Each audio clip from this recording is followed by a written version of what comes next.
Poor people. Lazy, right? Wrong. Today, we're going to debunk 5 common and super wrong myths about poverty in the US. Myth 1. Poor people are just lazy. If they worked harder, they wouldn't be poor. Sure, let's just generalize every poor person and blame them for the systemic and institutional barriers that contribute to their poverty. Okay, let's bust this myth. The majority of Americans in poverty actually work 1 or more jobs, and nearly 6 million Americans currently working part-time jobs wish they had full-time jobs.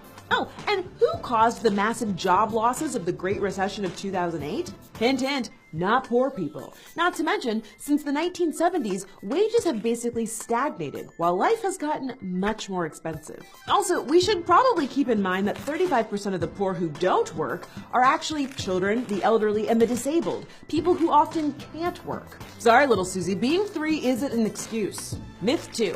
If poor people just laid off the booze and drugs, they wouldn't be poor. I'm gonna let my friend Trey handle this one.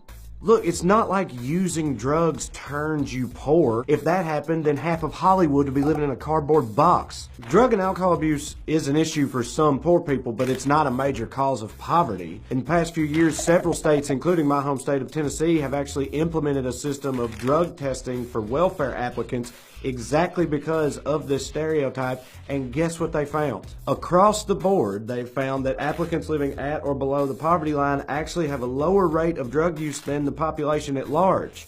Turns out drugs are expensive. Who knew? So it's not helping anybody, and it's a solution to a problem that doesn't exist. Hey, here's an idea. Maybe we should start drug testing the rich people who come up with these laws in the first place. Oh wait, that's right. The Supreme Court has already ruled that it's literally unconstitutional to drug test members of Congress and applicants for political office, because that makes sense. Myth 3. If poor people just studied harder and went to college, they'd be fine. Look, I'm all for working hard and going to college, but education isn't a poverty cure-all. The biggest problem is that in this country, public schools are largely funded by local taxes, which means high poverty districts have less money to spend per student than wealthier districts. 15.6% less, in fact. So poor neighborhoods have poorer schools, which means lower rates of success for poor students, making it much tougher to succeed. And let's not forget that the overall cost of college has increased 1,120% since 1978.